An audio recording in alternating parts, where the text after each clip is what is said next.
Assalamualaikum warahmatullahi wabarakatuh. Salam sehat untuk kita semuanya. Puji syukur marilah, puji syukur alhamdulillah marilah kita selalu panjatkan kepada Allah Subhanahu wa taala yang telah memberikan iman, Islam, rezeki yang berkah, kesehatan dan semuanya kepada kita semuanya, sehingga kita bisa bertemu walaupun secara daring ataupun secara tidak langsung dalam acara MPLS atau masa pengenalan lingkungan sekolah bagi siswa baru SMP Negeri 2 Tegalombo. Allahumma sholli ala Muhammad wa ala ali Muhammad. Semoga tetap terlimpahkan kepada junjungan kita Nabi Agung Muhammad Sallallahu Alaihi Wasallam yang telah membawa kita dari zaman jahilah ke zaman yang islami seperti saat ini. Semoga kita semuanya mendapatkan syafaat nanti di yaumul qiyamah. Amin. Siswa-siswi SMP Negeri 2 Tegalombo yang saya banggakan, di sini saya akan memperkenalkan terlebih dahulu. Nama saya Nur Ugi Hadi Wijaya, dengan nama panggilan saya Pak Ugi. Alamat saya di RT 2 RW 1 Dusun Kerajaan, Desa Tegalombo, Kecamatan Tegalombo, Kabupaten Pacitan. Berikutnya anak saya sudah 2, yang satu perempuan sekarang sudah kelas 2 MTS di Pondok Ngabar, dan yang satunya cowok kelas 6 SD untuk saat ini. Untuk mata pelajaran saya adalah mata pelajaran IPS. Tugas tambahan saya di sekolah itu membantu kepala sekolah di bidang kurikulum. Selanjutnya saya di sini mendapatkan tugas dari sekolah untuk memberikan materi MPLS berkaitan dengan kurikulum 2013. Anak-anak semuanya, tentunya anak-anak semua sudah pernah mendapatkan materi berkenaan dengan kurikulum 2013 ini di SD dulu. Cuma berbeda saja cara penyampaian. Di SMP ini sudah mulai mendetail untuk penyampaiannya, mulai dari materi pendidikan agama Islam dan budi pekerti atau PAIBB, terus pendidikan Pancasila dan kewarganegaraan atau PPKN, bahasa Indonesia, matematika, bahasa Inggris, IPA, IPS, seni budaya, pendidikan jasmani dan olahraga, kesehatan. Berikutnya ada bahasa Jawa. Nah, di SMP ini ada tambahan lagi prakarya dan juga teknologi informasi dan komunikasi, yang saat ini mungkin anak-anak semua sudah punya. Contoh dari teknologi informasi dan komunikasi itu berkenaan dengan HP. Nanti kalau di sekolah, kalau Anda sudah masuk, nanti akan diperkenalkan dengan komputer. Itu semua sudah menggunakan kurikulum 2013 dengan beberapa tahapan dan pelaksanaannya. Juga ada tambahan satu lagi, bukan mapel, yaitu bimbingan konseling atau BK, karena sifatnya memberikan konseling atau membantu siswa semuanya agar dapat mengembangkan potensi dirinya ataupun memecahkan permasalahan yang dialami oleh siswa baik di rumah maupun di sekolah, sehingga antara sekolah dan juga orang tua siswa ini bisa saling mengisi untuk memajukan siswa semuanya. Selanjutnya para siswa yang saya banggakan, ini akan saya sampaikan tahapan-tahapan dari pelaksanaan kurikulum 13. Yang pertama yaitu kegiatan pendahuluan yang disampaikan oleh guru dan juga siswa akan memahaminya. Yang pertama, guru mengkondisikan suasana belajar yang menyenangkan, jadi belajar dengan senang, tidak terpaksa. Yang kedua, mendiskusikan kompetensi yang sudah dipelajari dan dikembangkan sebelumnya berkaitan dengan kompetensi yang akan dipelajari dan dikembangkan. Maksudnya yaitu kompetensi yang sudah terlalui mungkin di SD, sekarang di SMP lebih dipelajari lagi, lebih didalami lagi. Yang ketiga, menyampaikan kompetensi yang akan dicapai dan manfaatnya dalam kehidupan sehari-hari. Lalu maksudnya dari kompetensi yang sudah dicapai, yang sudah dipelajari, itu nanti akan dimanfaatkan untuk kehidupan sehari-hari siswa semuanya. Yang keempat, menyampaikan garis besar cakupan materi dan kegiatan yang akan dilakukan. Misalnya kan, untuk saat ini anak-anak mendapatkan pelajaran IPS, nanti akan disampaikan di sana materinya ini. Yang akan kita lakukan nanti pada saat pertemuan hari ini apa, itu nanti akan disampaikan.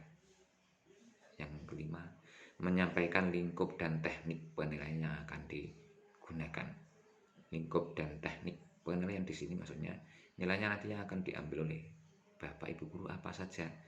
Misalkan sikapnya bagaimana, terus adakah ulangan harian, adakah pengumpulan tugas setiap pertemuan, itu nanti akan disampaikan oleh Bapak Ibu guru.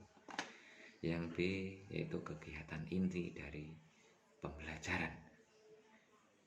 Di sini untuk mencapai kompetensi itu ada yang harus dilakukan, yaitu secara interaktif, inspiratif, menyenangkan, menantang, memotivasi peserta didik untuk berpartisipasi aktif serta memberikan ruang yang cukup bagi prakarsa, kreativitas dan kemandirian sesuai dengan bakat, minat dan perkembangan fisik serta psikologis peserta didik.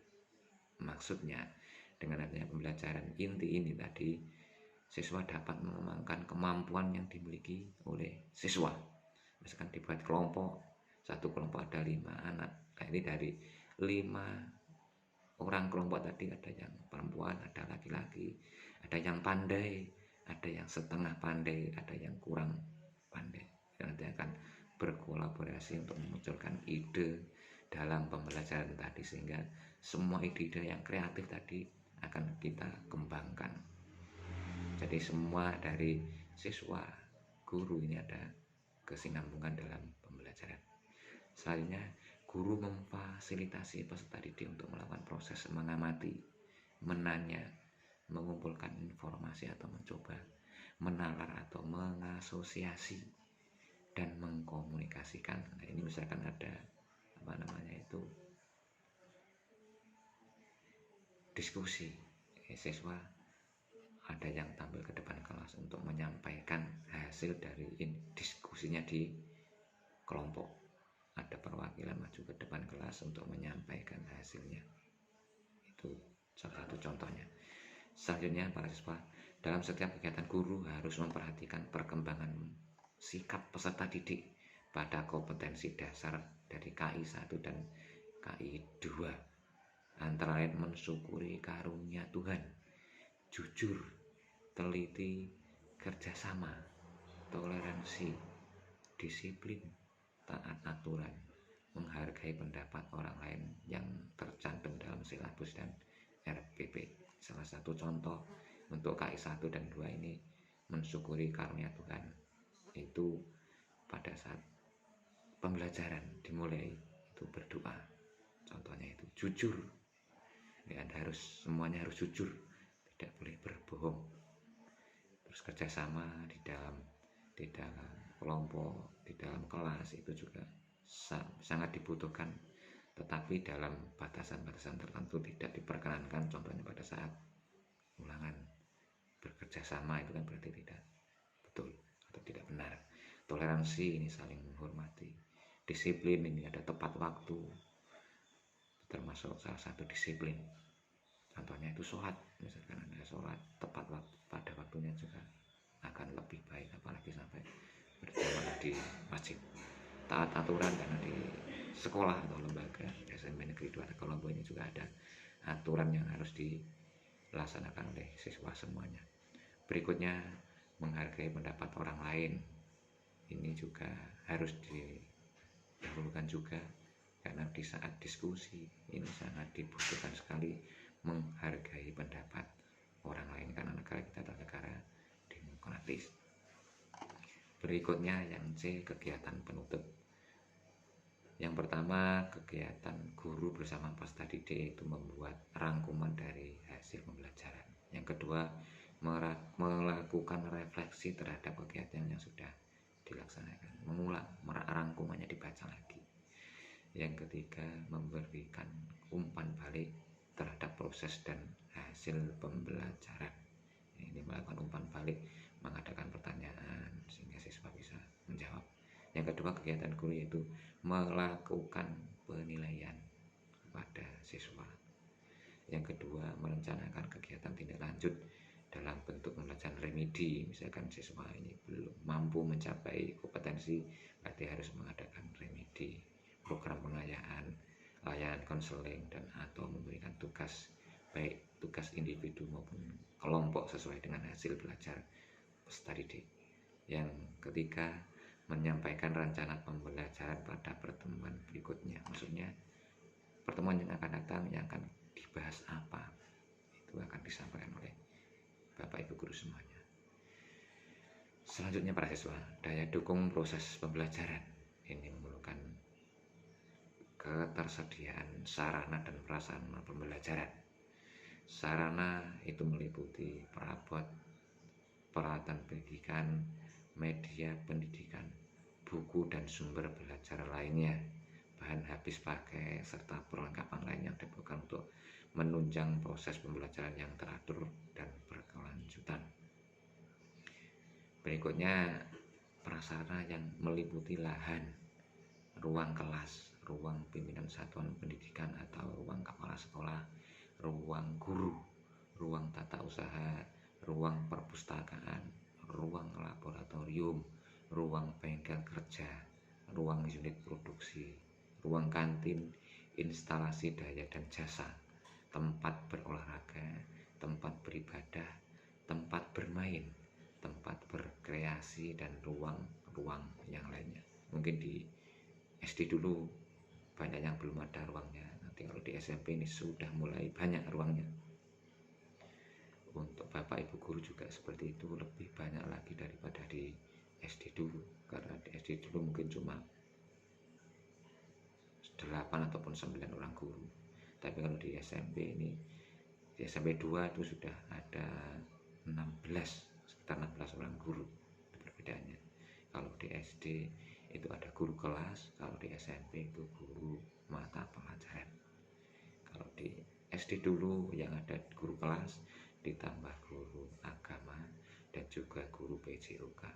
Kalau di SMP itu semua mata pelajaran dan gurunya sendiri-sendiri. Selanjutnya para siswa, dikarenakan pada saat ini dunia baru saja telah terkena musibah yaitu COVID-19, maka pembelajaran untuk saat ini dilaksanakan dengan daring sampai dengan batas waktu yang tidak ditentukan karena harus menanti hasil dari tim gugus COVID-19 desa maupun kecamatan dan juga kabupaten, dan bertingkat sampai dengan nasional. Kemungkinan nanti PPKM ini juga akan bertambah lagi 6 minggu, itu kemungkinan akan ditambah lagi.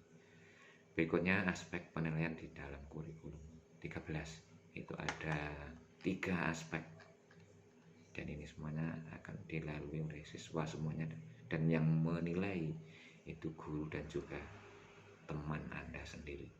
Yang pertama yaitu pengetahuan, merupakan aspek yang ada di dalam materi pembelajaran untuk menambah wawasan siswa di suatu bidang ilmu. Di dalam struktur kurikulum ini, jenjang SD memiliki pengetahuan sebanyak 20% dan 80% aspek karakter. Jenjang SMP memiliki bobot pengetahuan 40% dan 60% aspek karakter. Jenjang SMA memiliki bobot pengetahuan 80% dan 20% aspek karakter. Pada kurikulum 2013 memang diintegrasikan dalam pendidikan karakter yang sebelumnya telah dicanangkan pemerintah sebelum terbentuknya kurikulum ini. Selanjutnya, keterampilan. Aspek keterampilan bertujuan untuk meningkatkan keterampilan siswa dalam membuat, melaksanakan, dan mengerjakan suatu soal atau proyek sehingga siswa dapat terlatih sifat ilmiah dan karakter yang merujuk pada aspek keterampilan. Misalkan siswa mempunyai keterampilan dalam menggambar, nanti di sana akan dikembangkan ke yang lebih baik lagi, karena gurunya juga berasal dari seni lukis, nanti akan berkenaan dengan lukis ini kalau di SMP 2. Berikutnya aspek yang ketiga itu sikap dan perilaku. Aspek penilaian sikap dan perilaku ini merupakan aspeknya dengan menilai sikap dan perilaku peserta didik selama proses pembelajaran dan juga Anda di lingkungan rumah. Aspek ini dinilai oleh guru dalam jurnal harian, teman sejawat atau teman Anda semuanya di sekolah. Berikutnya ini ada beberapa yang harus kita lakukan semuanya untuk proses pembelajaran dari rumah atau daring, atau bahasa Inggrisnya work from home. Yang pertama, siswa nanti akan dipinjami buku paket dari sekolah, ada 12 mapel. Untuk jadwal ini sementara masih menunggu karena siswa belum mendapatkan buku. Nanti akan ada jadwal tersendiri, siswa atau dengan orang tua mengambil buku ke sekolah. Yang kedua, setelah mendapatkan buku nanti pembelajaran akan dimulai. Itu karena pembelajaran daring, siswa ini harus mengerjakan tugas yang disampaikan oleh guru setiap minggu. Tugas tadi dikirim lewat WA group. Setelah itu nanti siswa membalasnya dengan mungkin WA ataupun Google Classroom, tergantung dari Bapak Ibu pengajarnya masing-masing mapel. Yang ketiga, menjaga nama baik sekolah, baik di sekolah maupun di luar sekolah atau di rumah, karena di sana ada ucapan Anda, tutur kata, tingkah laku Anda, pakaian, dan juga rambut yang rapi. Ini juga akan mencerminkan bahwa Anda semuanya adalah siswa SMP Negeri 2. Saya ingin Anda tetap menjaga nama baik sekolah tadi, di rumah terutama ini. Yang keempat, karena saat ini masih dalam pandemi COVID-19, silahkan semua siswa dan juga keluarga selalu mematuhi protokol kesehatan. Di antaranya adalah mencuci tangan, memakai masker, menjaga jarak, menjauhi kerumunan, mengurangi mobilitas atau berpergian tanpa alasan yang penting. Mungkin demikian yang bisa saya sampaikan. Ada kurang lebihnya saya maaf. Billahi taufiq wal hidayah. Wassalamualaikum warahmatullahi wabarakatuh. Salam sehat.